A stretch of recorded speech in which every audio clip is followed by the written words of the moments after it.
Since it is 12:01, we'll go ahead and get started. My name is Jacob Turner. I am the web developer and communications liaison for the Arkansas Conference of the United Methodist Church, and we are very thankful that you could join us this afternoon for this webinar that is hosted with Winfield United Methodist Church and with Melissa Hatfield. As a reminder, this is a webinar, so while you can see the panelists cannot see or hear you, the attendees, and the attendees cannot hear or see each other. So if you have any questions that you would like to ask, there is a Q&A button at the bottom of your screen. It is the two chat bubbles that are intersecting, and it says Q&A. If you click on that, you will have the opportunity to ask any questions that you have. Please note that we have a dedicated Q&A time, so while you may ask your questions during the webinar itself, we'll get to those questions towards the end of the webinar. With that, I'll turn it over to the Reverend Betsy Singleton Snyder and Gail Pfizer of Winfield United Methodist Church to give an introduction. Betsy and Gail, it's yours. Okay, thank you so much, Jacob, and also Caleb and Melissa. And I want to just say thank you to everyone who is joining us today. Pet ministry is a passion of ours, and as a pastor, part of the way I approach my understanding, and I want to put this in a theological context, is the reality that God gives us a beautiful creation. And part of that creation, of course, is care of the earth, but also another part of caring for creation is our domestic animals. And I can proudly tell you that not only do I care for 4 boys, ages 12 to 15, I also care for 3 dogs with their help, as well as 2 cats and soon to be 2 rats. So I don't think Melissa has any advice for me about those rats. And we'll see how all that goes this summer, but we love animals. And that's been a part of teaching my boys, as well as my church members and church family, about how important it is that we have obligations to our domestic animals to take care of them and to understand them. Sometimes people project their understandings of, my dog is so cute, my dog is so sweet, my kitty's so sweet, and we dress them up and we do human things with them, and we kind of put our understanding of the world onto them, but they have their own understandings. And as pet people, we have to understand them. And so they have a unique personality, and all of them. I know my dogs are all a little bit different, but we are thankful for Melissa joining us today. And I'm going to introduce Gail Pfizer and let her take it from here about our pet ministry. Okay. And I'm so glad everybody's joining us today. Thank you for joining us. And we're again recording so that a lot of people who are not able to join today will be able to see this later. So my name is Gail Pfizer, and I'm the Pet Ministry Coordinator at Winfield United Methodist Church, which will restart as with Pinnacle View in September. And we're so delighted that the Arkansas Conference is helping us share this ministry, this educational session with you today, because informing people about their pets and their needs is only one component of our community pet ministry. And then we also offer care and support for pet parents. We have pet prayer blankets for sick pets and for new pets. We have therapy dog training so we can help people prepare their dogs to get certified as therapy dogs. We have pet-focused service projects. We collect food and supplies for pet food pantries. We help with adoption events. We do spay and neuter clinics. We have an annual pet blessing. And those are some of the other components of our community pet ministry. But today we're celebrating our educational session, and our speaker today is Melissa McMath Hatfield, who is a certified canine behavioral consultant. Melissa is a professional member of both the International Association of Animal Behavioral Consultants and the Association of Professional Dog Trainers. Yay! She's published a lot of articles and has been nominated in the Dog Writers Association of America competition. Melissa has a private practice, and her main focus is evaluating dogs that exhibit anxiety, aggression, fear, and other behavioral problems. Her mission is to develop and strengthen the canine-human relationship. And isn't that a great mission to have? We're excited that Melissa is sharing her time today, and especially that she's making questions at the end so you can ask the expert. So Melissa, welcome, and thank you for being here today. Thank you so much. All right, Jacob, let's have that first introductory slide. There we go. Okay, I am so excited about this because this is such a timely topic for you pet parents. Dogs after COVID. Who knew? There are 2 dog populations that have particularly taken a severe hit. One is, I don't know if you all are aware of this or not, but there was an increase in adoptions and fosters during COVID, which makes a lot of sense. People were home, they were able to take care of their dogs. And so it was just a blessing that all of these dogs got adopted and found homes. But the problem is, now that life is getting back to normal, people are going back to work, they're going out to dinner, they're going on vacations, horrors of horrors, there's a party coming over to the house for a barbecue.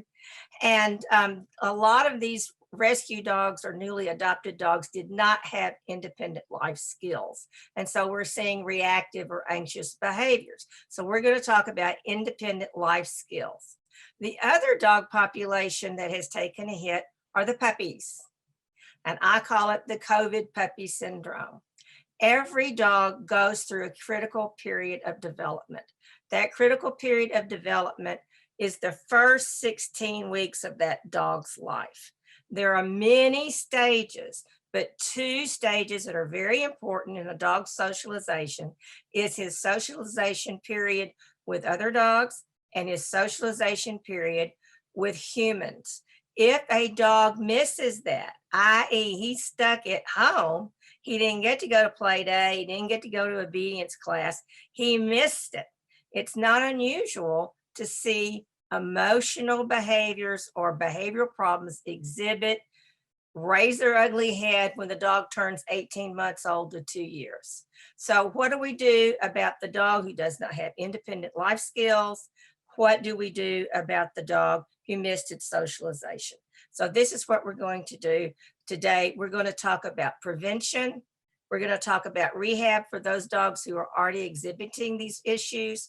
We're going to touch a little bit on danger anxiety, because that's very similar in the sense that the dog has been isolated and now people are coming over to the house and we're seeing a rise in bites. And then we're going to have a Q&A. So Jacob, next. Okay, separation anxiety versus isolation distress, or is this just plain boredom?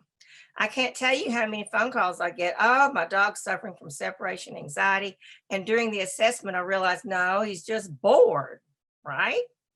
And so that's easy to fix. We can fix that. So that's a quick fix. Then we have the problem between separation anxiety and isolation distress. We have to diagnose the difference between the 2. Now, you think, well, why? Because the behaviors are the same. The end result behaviors are the same. We have the whining, we have the panting, we have the tearing up the couch pillow, all of those anxiety behaviors, but the causes are different. And the rehab for isolation distress is not the same for separation anxiety, so it may not be successful. So you have to have the correct diagnosis. All right, so we've eliminated boredom. How do you do isolation distress? Well, it's a pretty straightforward diagnosis. You hire a babysitter or your next door neighbor or friend to come over. You leave the dog with your friend, you leave. You come back, was the dog fine? In other words, was the dog able to maintain a calm behavior because a human was there? Human contact is the key. If he doesn't have human contact, then he has anxiety behavior when you leave and you think, oh gosh, he's suffering from separation anxiety. He's not, it's just isolation distress. That's a pretty quick fix. You want and hope that that's what your dog has, because the diagnosis for separation anxiety is the same process. You invite your friend or a babysitter over, you leave the house, and the dog is not comforted by human contact. The dog is whining and crying and exhibiting anxious behaviors. That's a dog with separation anxiety. That is unfortunate because it's a very slow rehabilitation. It's a very methodical rehabilitation. The success rate is not as high, and it can really change the pet parent's lifestyle having a dog with true separation anxiety. So, okay, Jacob? Okay, people think, well, he'll get over it. He'll get better. I'm only going to be gone 15 minutes. I hate to tell you, but the anxiety will escalate in frequency, intensity, and duration. They will not get used to it. And if the dog is allowed to be left alone under distress, then you're going to end up with the blinds torn down from the window, the $1,500 couch torn into shreds, and you're going to be at the vet crying, and you're going to have to get medication. So the key is it will not get better. Okay, Jacob.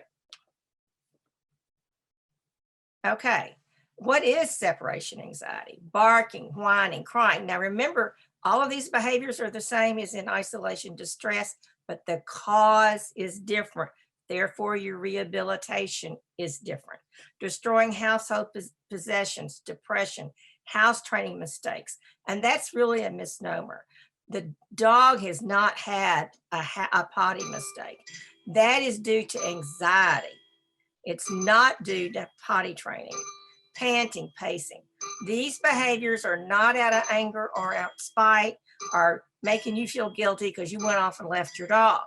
It is a panic attack. It is a true panic attack and needs to be treated as such.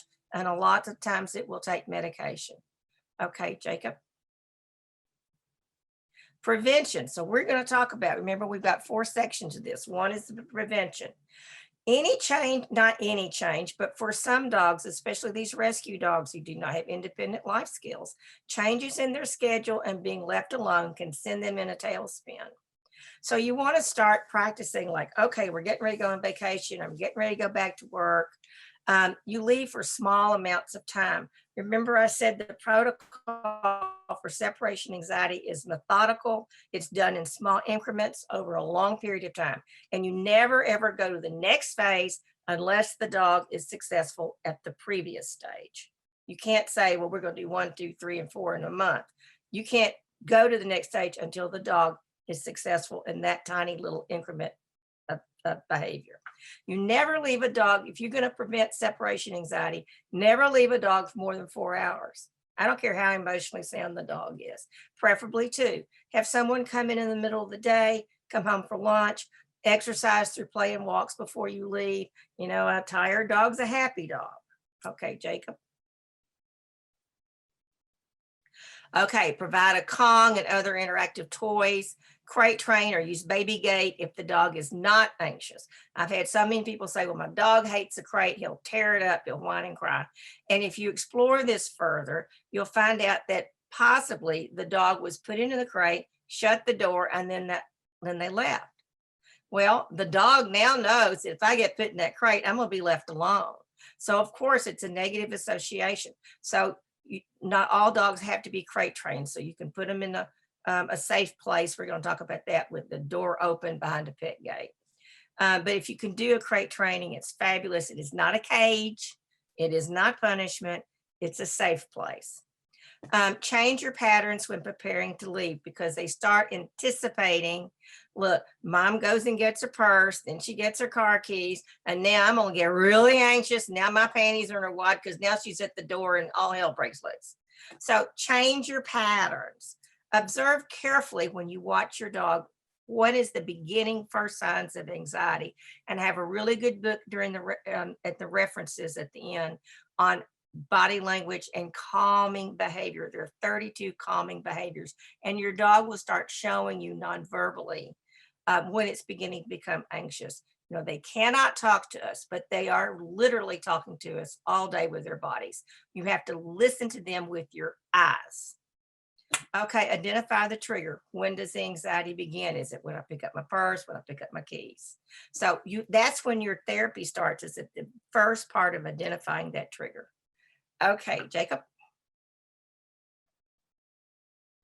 When you leave, come back and be neutral. Believe it or not, some pet parents can teach a dog separation anxiety. They come in and they go, oh, here's my baby. I'm so excited to see you. And oh my God, the dog goes, oh, I knew it was bad that she was gone. Oh my God. You know, and so no, what you do, and I had a dog that was anxious. He was driving me crazy. And I had a trainer tell me this, and I said, that is not going to work. That's the silliest thing. I'm not going to do it. I finally got desperate enough. I did it. And in 5 days, I had a different dog. So what you do, you're not rude. You don't come in and ignore the dog. You come in and you say, hi, baby Fido, mama's home. I'll talk to you in a minute. I'm going to wash my hands, change my clothes, check my email, and then I'll be back to say hello. And they go, after a while, they go, oh, okay. They realize that you coming in is not such a big deal. Okay. They feed off of your anxiety. So you're not rude, you're not cold, but you just give them a little space and time to keep calm. You can put up cameras to observe behaviors.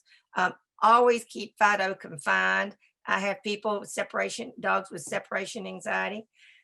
And they say, well, they keep increasing the dog's space in the household, thinking this is going to help. No, the greater the anxiety, the greater the environment is, the greater potential for anxiety to develop. And we're talking about prevention. We do not want separation anxiety. The smaller the space is not punishment, it makes them feel safe. It's much better. Turn on the radio and the TV and Rescue Remedy or other pheromones. You can talk to your vet about it. Okay, Jacob.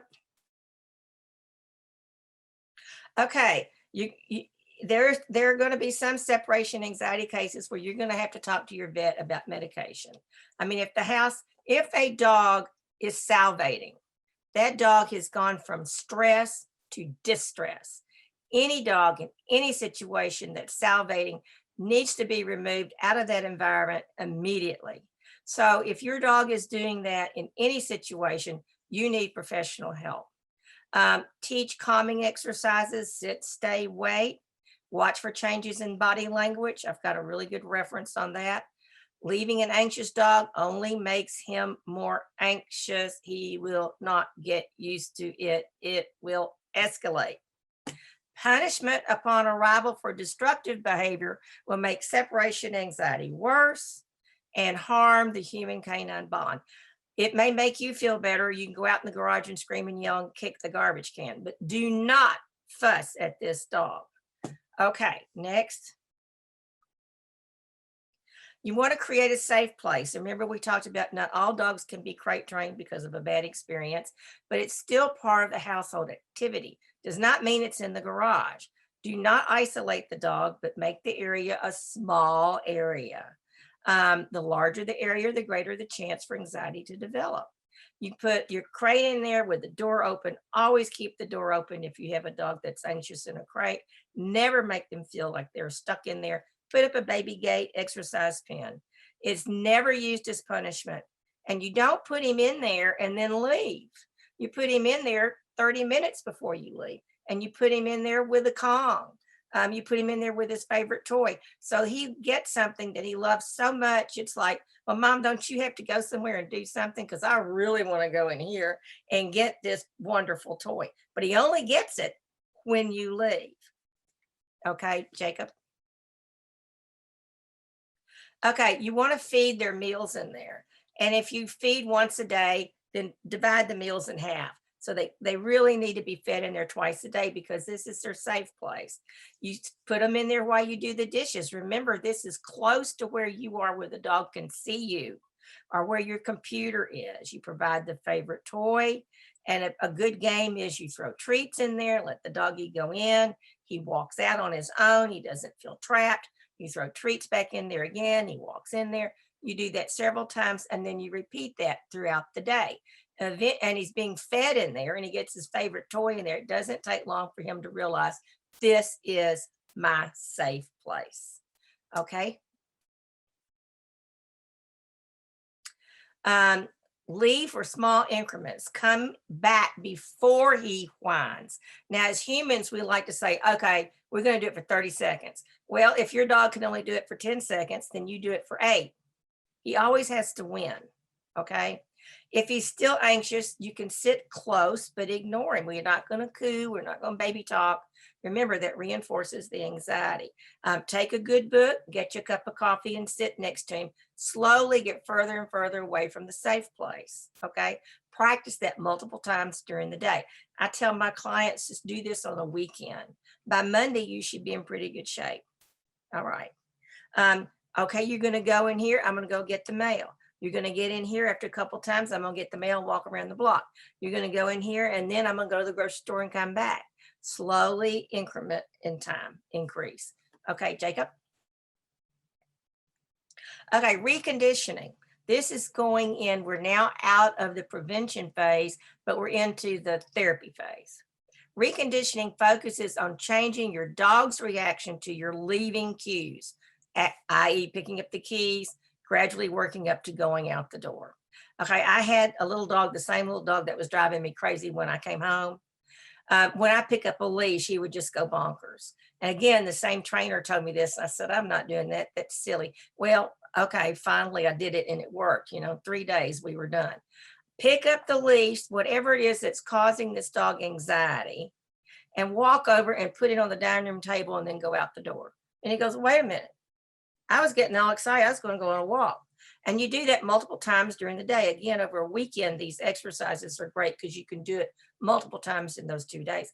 Eventually, after 2 days, when I'd pick up the leash, he'd just look at me like, I'm not worried about this. I'm going to stay asleep. So you're reconditioning his focus. Go out and return quickly. That's only if the dog is not whining. Remember, we can't go to do something if the dog is whining or showing anxious behaviors. You stay at that lower behavior.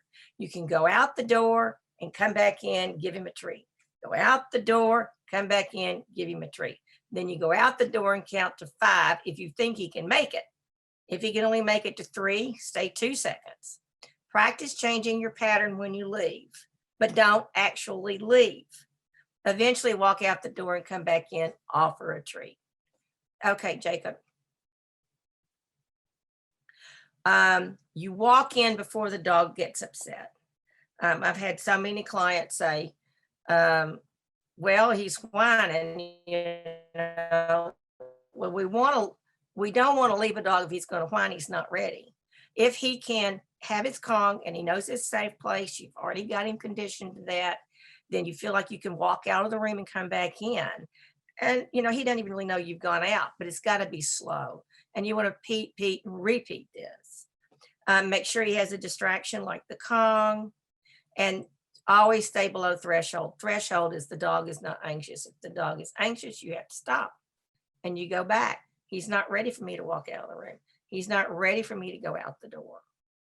Okay, Jacob. Okay, if Fido starts to become anxious, you stop and change the activity. We want to change the dog's focus. Don't make a fuss coming and going. We've talked about that. Gradual absences. We've talked about that. It has to be done. He can handle me going out. He's in a safe place. He can handle me going out of the room and coming back. He's fine. If he can do that, then maybe he can handle me walking to the mailbox and come back. He's fine. If he's not, we go back to me just walking out of the room. Okay, Jacob. Okay, now here you go. Some dogs, it's past prevention. They're not handling reconditioning, and you still have a dog that's panting, whining, going to the bathroom in the house, tearing down the blinds. You've gone to the vet. You've gotten your Prozac. Now what, right? Okay, remember one of the first things we talked about, you cannot go off and leave this dog. You can't. So you have to hire, and I'm telling you, I've got clients with dogs with separation anxiety. They literally can't go on vacation. They can't go out to dinner. They are, because it was allowed to escalate in intensity, frequency, and duration, it has completely changed their lifestyle. So they have to make a commitment to be able to go through this desensitization process very slowly and very precisely. And maybe on a scale of 1 to 10, we can get the dog to a 5 with Prozac. But unfortunately, if you're at that spot, You hire a dog sitter or a dog walker. You send them to play day. You take them to a friend or a neighbor's house. I've got clients who just come up with a co-op with these women that work with separation anxiety dogs, and all the dogs go to one friend's house on Monday, and then all the dogs go to the next friend's house on Tuesday and then Wednesday.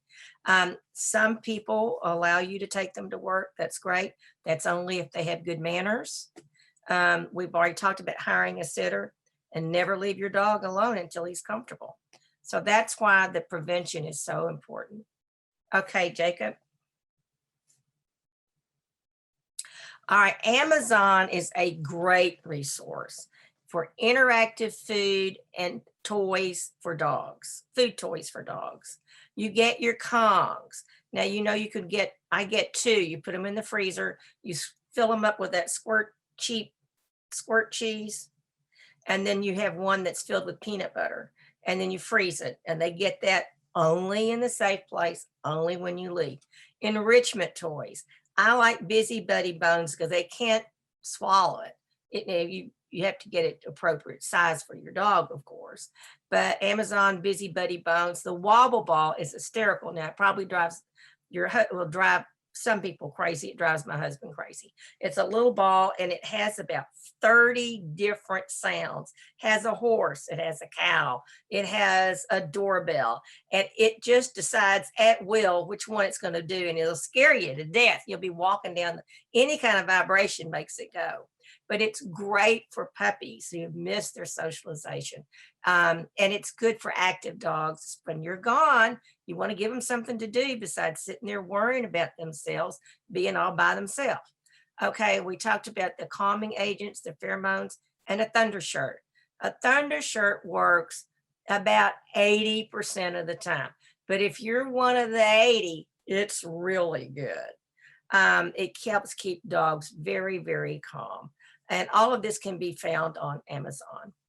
Okay, Jacob. Training, we talked about, has to stay below threshold. This is critical in all training, but especially with separation anxiety. Remember, we said you cannot go out the door and leave the dog if he can't even handle you walking out of the room. So you have to keep the dog below his anxiety level. You have to keep it stress-free. It has to be in small increments. Use positive reinforcement and treats. Do not punish. Do not use a shock collar. Do not use a bark collar. You use a shock or bark collar, those trainers are keeping me in business, I promise you. All it does is it makes an anxious dog more anxious, an aggressive dog more aggressive.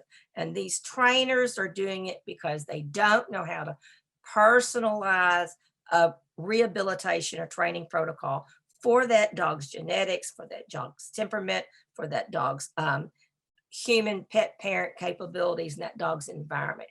Each has to be individually tailored, considering all of those variables. Not one size does not fit all.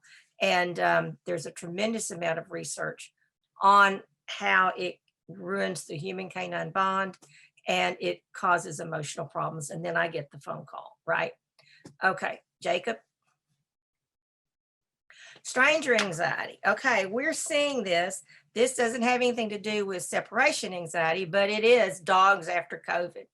People, again, your rescue dogs who have not had the independent life skills, who have probably never lived in a home with people, or your puppies. Now people are having barbecues, they're having friends over, they're having family over. I get a phone call, the dog bit the grandbaby, right? Okay, because they missed their year of socialization and socializing. So it truly is a spike for dogs after COVID. Fearful, reactive, or aggressive behavior. And, you know, those are all causes are all different, but like separation anxiety and isolation distress, the behavior is the same. You get bit, you get bit. You're not gonna care if it's because he was fearful or reactive or aggressive. But if you're gonna help these dogs, you have to know which one it is, so we can develop a training protocol, rehab protocol that fits that particular dog. And so it's very important when we talked about body language, listen with your eyes. Let's say you're home and your guests are coming over. Does your dog approach or does your dog avoid, right? Dogs had been co-evolving with humans for over 15,000 years. It's really more than that. But really, literally, we are two species that have co-evolved. We could not have co-evolved without them. They could not have co-evolved without us. They are masters at reading nonverbal human communication. Unfortunately, humans are not of dogs. So you have to learn and be aware, what is my dog telling me non-verbally? Okay, so does your dog approach or avoid? If you've got a dog that's avoiding, it is time to go and get in our safe place. It's not punishment. We're not fussing, but you just don't need to belong in this party. Okay, Jacob? Stranger anxiety or stranger danger. What you want to do to prevent it, this is not the definition of, you want to have multiple exposures in small increments, just like separation anxiety, to new environments, dogs, and people. Little bitty exposures. Go next door and say hello, give your dog a treat, and come back home. And we're going to talk about a few other exercises here in a minute. The dog has to be below threshold. We now know what that is. That's always the key. If your dog is above threshold, you stop doing what you're doing and or you remove the dog if you cannot regain his focus. Watch your dog's body language and remove calming signals. Associate positive emotions with new stimuli. That's handing treats. That's all it means. They see something new, you hand them a treat. Okay, Jacob. Counter conditioning is a training technique that slowly changes the dog's emotional response to stressful or scary situations to a positive response. The goal is to identify the trigger and or control or recondition. In other words, the postman comes to the door, you get a cookie. That's all that means. Okay, Jacob. Counter conditioning examples for separation anxiety. When mom picks up her car keys, she does not leave. She just goes and does the dishes. Fido learns not to anticipate mom leaving, or i.e. get anxious when she picks up the keys. Counter conditioning for stranger anxiety is when strangers come over, I get chicken. That's all it means. We're going to take something negative and scary and we're going to associate it with positive, fun things. Okay, Jacob. Okay, reconditioning is done slowly and in small increments. The dog is not forced to tolerate negative stimuli. I can't tell you how many times I've seen people say, oh, he'll get used to it. Just give him a little more time. All these excuses. If your dog is telling you that he is avoiding this, he is not comfortable, take it at face value and honor that. Take him away. Stay at the dog's level of comfort, not yours. Take it slow and in tiny steps, graduating the next only if the dog is comfortable. Okay, Jacob. Okay, emotional soundness. Does your dog, and I want each and every one of you all to ask this about your dogs, freely establish eye contact and enjoy human touch? This is also critical if you're getting ready to adopt a dog or pick out a puppy. Accept novel stimuli, handle frustration, recover easily from being startled, and is quick to forgive. Those are critical. Okay, Jacob. Does your dog have a natural curiosity? Curiosity tells us the dog's intellectual capabilities and emotional health.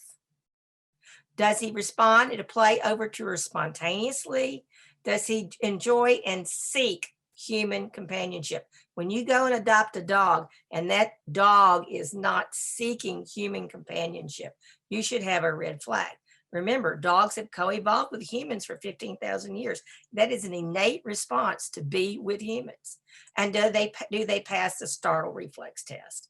This is part of an emotional soundness test. You drop something on the floor. Now, you don't want to scare them to death. You just want to startle them. And they startle, they back away from it, then they go forward. That's an emotionally sound dog. If you're looking for a good therapy dog, that is critical.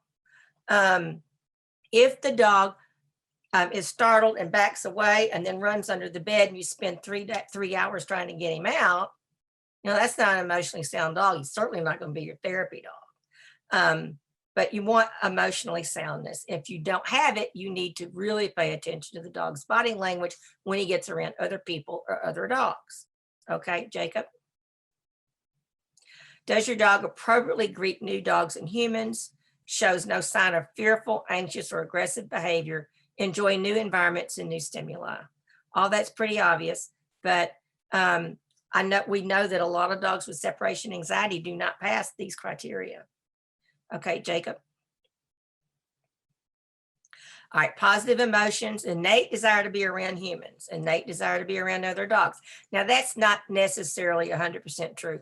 Not all dogs like to be around other dogs. They don't have to be around other dogs. They don't have to want to, but they do have to have an innate desire to be around other humans. Are they forgiving, confident, and friendly? Okay, Jacob. Our negative emotions, fearfulness, anxiety, lacks bite inhibition, which of course means they bite. Shyness. Shyness is genetic. You cannot fix shyness. If you have a shy dog, you more than likely are going to have the top 3 behaviors. Okay. Now, shyness is different than timid. Timid is a lack of exposure or confidence. That can be fixed. Shyness cannot. It's genetic. Okay. Aggression, dog aggression, fearful of anything new, including animal, people, and events. That's the dog that stays home. How many people clients have I had that said, well, I took him to the restaurant and then we went to the park and we had people over for barbecue and, we had a bite here, we had a bite there, we had an accident here, Some dogs just cannot do that. They're not all social butterflies. If he is any of these, your dog needs to stay at home and he doesn't need to go to the children's birthday party. Okay, next.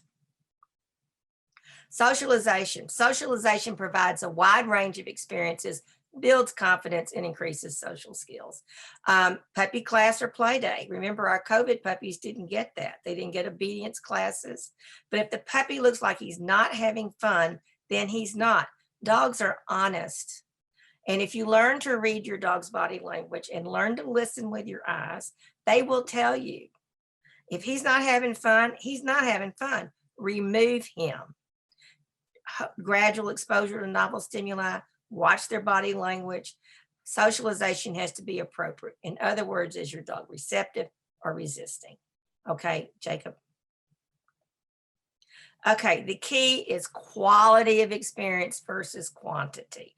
As humans, we have a tendency to say, okay, we're going to do it for this amount of time, or we're going to do X, Y, and Z. You're going to do only what your dog tells you he's comfortable doing. Stay under the dog's threshold. Don't overwhelm him too much. Jacob.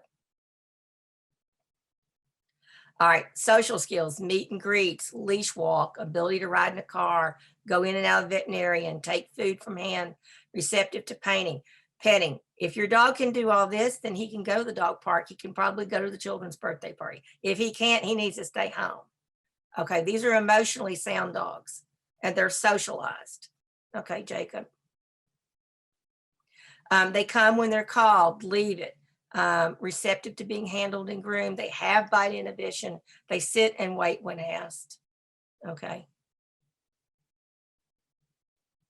They're comfortable in new environments. They communicate well with both dogs and humans. But again, not always dogs communicate well with other dogs, but certainly with humans. We don't want a aggressive dog. We don't want a dog reactive dog, but some dogs can just take or leave another dog. That's okay. Is social and anxiety free and can ignore non-threatening stimuli. Okay, Jacob. Okay, 1-a-days. These are experiences that you can give your dog. Exploring and seeking. A lot of people do a power walk and they don't let their dog stop and smell the roses. And it's very important for their mental health to have a period in their walk where they can stop and smell the roses. Enrichment toys, you have friends over, 2-legged and 4, go to the bank lobby and say hello, go to drive-through restaurants and get an ice cream cone for both you and your dog. Sit on the bench at the park, watch meet and greet, but do it far away. Don't go to the area where all the kids are screaming and yelling. Do it far away and slowly increase. Okay. You can visit nursing homes, schools, and neighbors. Go to hotel lobbies is a great place to have dogs socialized. Two and four-legged friends over, go to the neighbors. We talked about that. Always reinforce with a favorite toy. That's your counter conditioning rehab. Okay.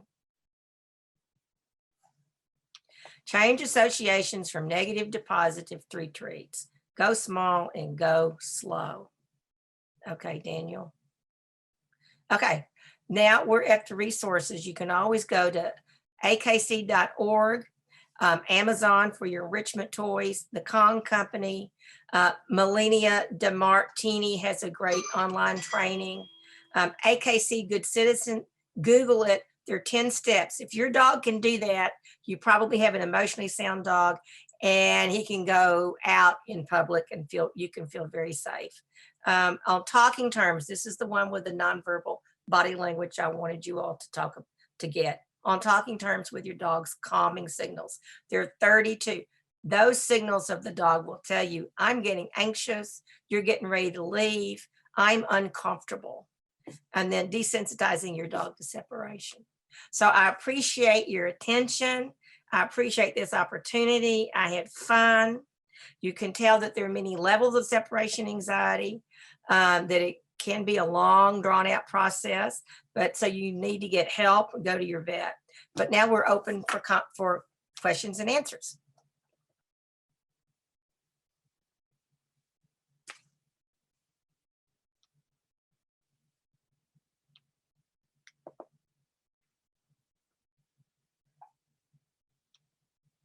Uh-oh, I'm not hearing anything. Uh-oh, can't hear you.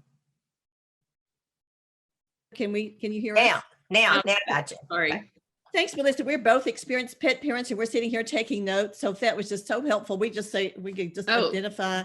Tell us, and also thank you for teaching us to listen with our eyes. Tell us about storms. When dogs are fearful of storms, we had one situation where it was a puppy, and the first time the pet parents had been away, there was a quick thunderstorm and the dog became anxious. And then thereafter, the dog was afraid of storms. Right. Now, Unfortunately, one bad experience can be a lifelong problem. I would like to have hoped that the dog was already in his little safe place, that he already knows he's got his blankie, he's got his Kong, that he knows it's a safe place, although that still doesn't get rid of the storm. Now, the first thing, that's why they called it the Thunder Shirt. The Thunder Shirt was made for dogs in storms. So I would get a Thunder Shirt.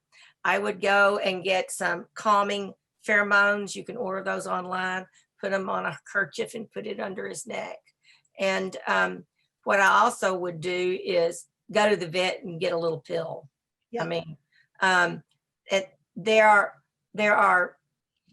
there's medication specifically for that. Now, sometimes the vet will tell you that medication will only work if you do it 2 hours beforehand.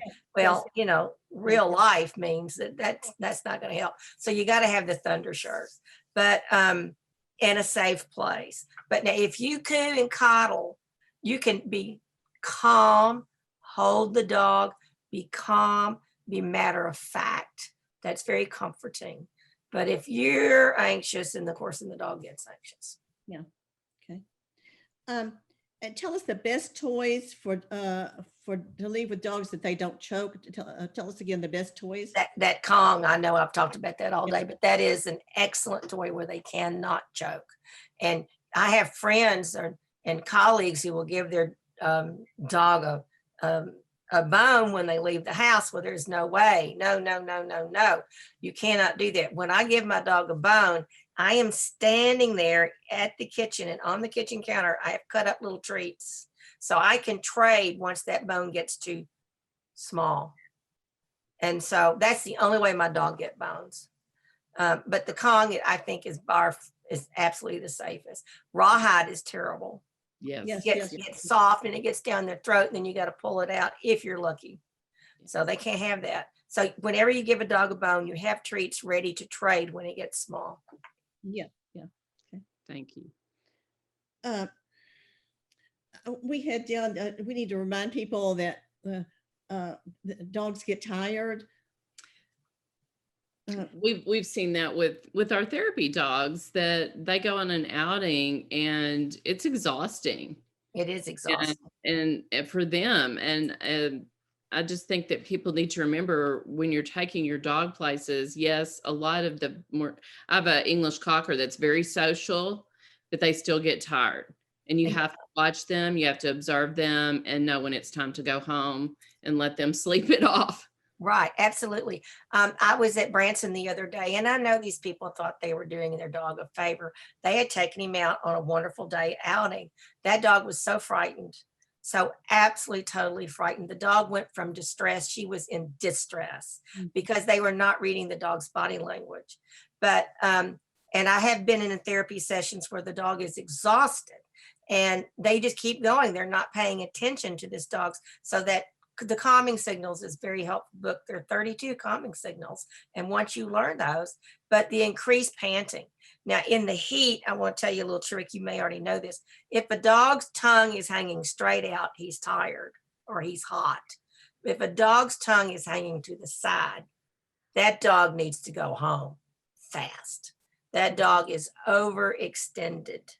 So you watch that body language. And just because you think we can do 4 therapy sessions a day, what is your dog telling you? Right. Exactly. I want to mention, this is not necessarily about anxiety, but it does bring up, and one of the reasons Gail and I thought this was such an important time to do this is because of the many adoptions during COVID. Right. And I do want to stress adoptions. I mean, some people have gotten dogs from breeders and they know more about the breed and its characteristics. But there are others who have adopted. We have an adopted pointer. And I never had a pointer until this particular dog. And when we first got her, she did a lot of chewing and sucking. And so I had to learn about how to help her with her anxiety that as she got over it. But our next door neighbor, just this morning, for about the 3rd time, a dog that they recently adopted, looks like it might be an Akita mix. It has a tail that goes around, but it's light colored. A very friendly dog. He doesn't act like he's going to bite or anything, but he keeps slipping away from her. And so I've gotten to where I bring him into the backyard and he's comfortable in our backyard and he'll eventually come in. But it is causing difficulty in her family because of the dog. Right. And so I said, this dog is probably, it looks to me like a really smart dog and a kind dog, but he is a puppy and he's got to release a lot of energy. So I know we've got people out there. I think the more people can look at those resources you gave us on how to entertain, a dog can entertain themselves too. Right.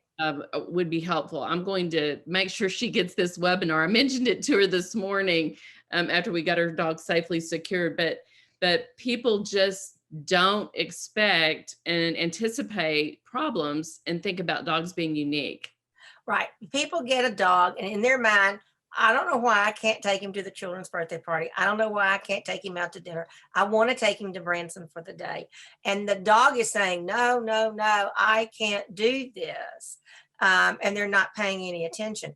Or you have the reverse and where they just throw him in the backyard and they think if they get 2 meals a day and he's in the backyard, he's fine. So no, puppies, we know by some very good research that is the MRI research coming out of Dr. Gregory Burns' lab at the University of, I can't think of the name, I just missed it. But that dogs have the emotions of a 2-year-old. Oh. So they have got to have enrichment and stimulation. They got to go to play day. They're going to come up with a lot of things to do, and those are going to be some bad decisions. I would add to that because I know some people do have limited resources. Right. I look your idea of the group of women getting together Yes. and sort of forming a co-op. Also, my son, one of my sons who loves dogs and is working with one of ours to eventually do therapy dog. It's an English Cocker. He offered this morning, he said, I could go over and play with their dog. I Oh, would that'd be like great. to go over and play. Would you like us to go over and talk to Miss So-and-so about playing with it? Maybe it needs some more time to play, not just to walk. So I don't, again, I don't know their schedule, but I thought, Aubrey, that's a great idea. Let's think about doing that. So there are a lot of folks out there willing to help new pet parents. Right. And we really want to offer that. Well, I think that's a fabulous idea. And a lot of people don't realize that there's a little window where a dog learns to play. And there's a little window where a dog learns to play fetch. And if he misses that window, then we've missed a wonderful opportunity to interact and engage and exercise this dog. If it's too hot, I don't want to take my dogs on a walk. I just can't do it. Or if it's raining or if it's too cold, but I can throw a ball. I call it hall ball. I can throw ball. And so every puppy I get, I make sure we go through that. So they have several games a day, but that puppy needs several games a day. And it would be fabulous if your son could do that. We also got this from our English Cocker breeder, a tunnel. It's just, you can order them on Amazon.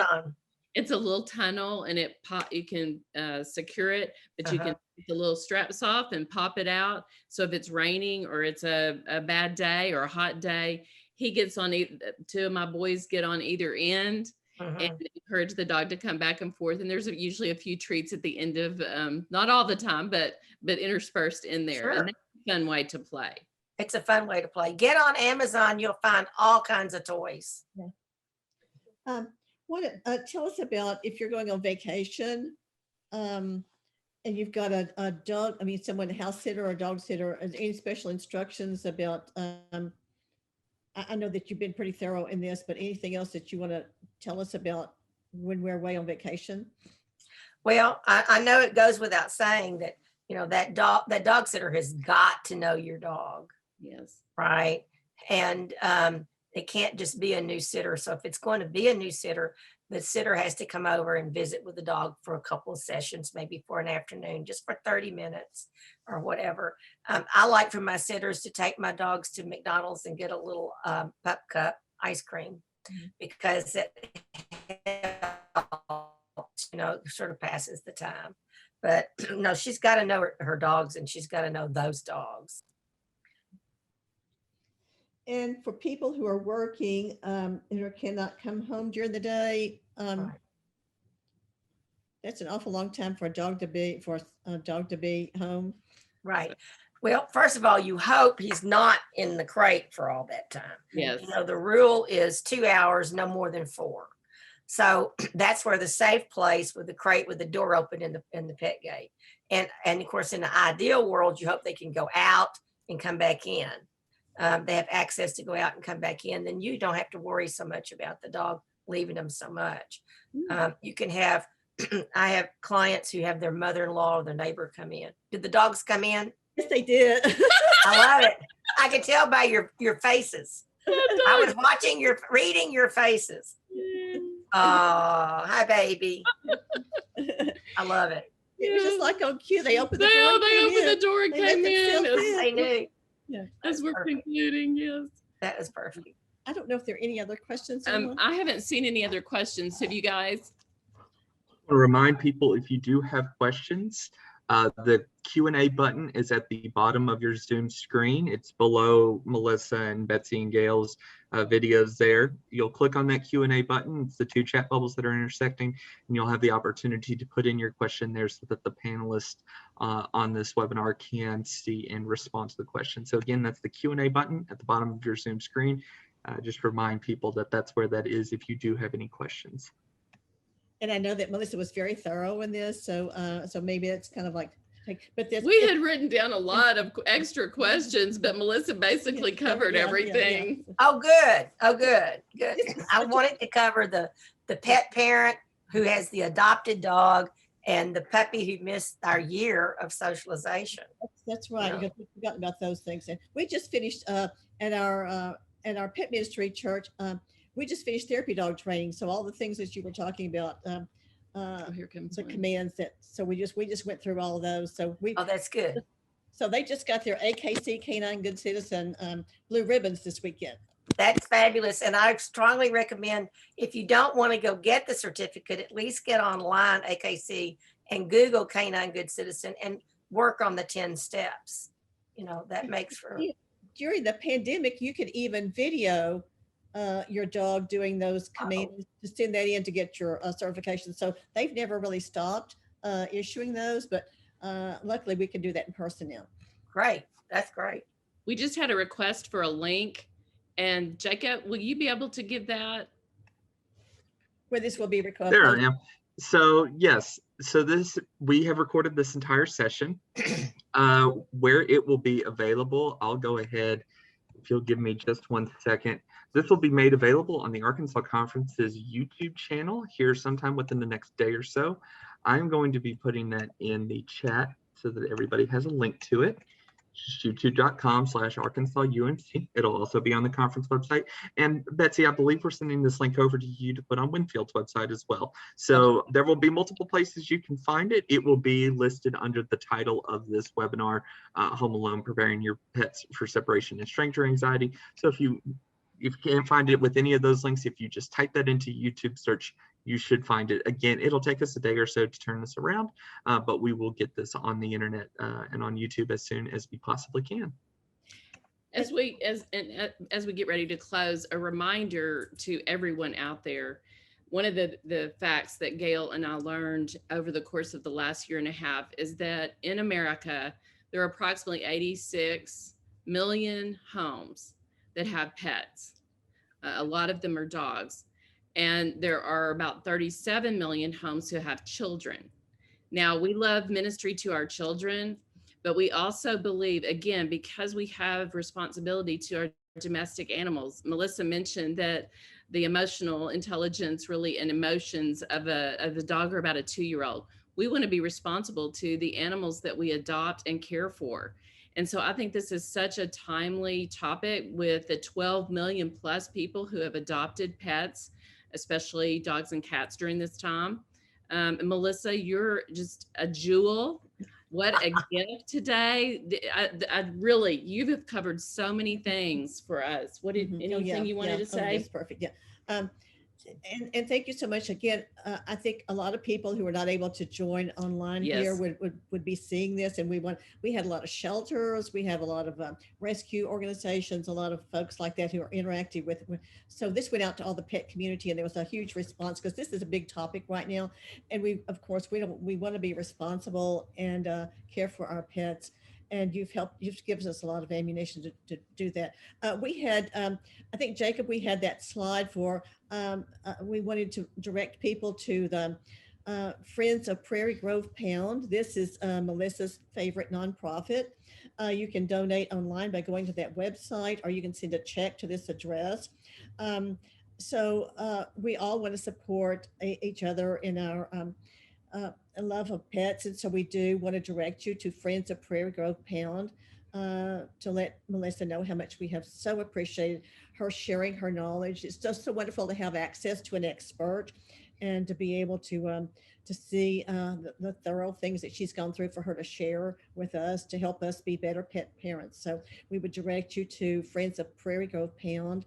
And there's the address if you want to send a check, or you're able to donate online at that website. So, and we'll also make sure that some of these organizations, again, locally and around the state, we hope we'll be able to have access to this. I got a shout out from the Little Rock Animal Village, for example, where we got one of our kitties. So I know these organizations will be glad to share this information after the fact as well. Oh, good. Well, I can't tell you how excited I was to be asked. I was honored and thrilled, and I enjoyed doing it. I thank you. Thank you for sharing your knowledge. And if it's all right with everyone, I would like to say a closing prayer. Melissa's a great Episcopalian. She's right from us. So, brothers and sisters, join us in prayer. God, thank you for the gifts that you give us with our animals, our domestic animals, part of caring for your creation. What a joy and a gift they are. We also thank Melissa this day for sharing her ministry and her gifts, which are just amazing in sharing the information. And we hope that the message that people have heard will allow them to be able to handle these problems so that we will be able to take care of these pets and not, again, pass them on to someone else, but continue to work with them and give them the homes that they so desperately need. God, thank you again for this time together. Bless us all. In the name of Christ, amen. Amen. Amen. Okay. Amen. Thank you Okay, so yeah. much. Well, y'all are blessings to me. Amen. And thank you, Arkansas Conference. Thank you to our Yeah, Arkansas Conference, Jacob and Yeah, Caleb, for yeah. helping set this Yeah. up. Thank you. Thank you. Thank y'all so much. Bye. Take care today.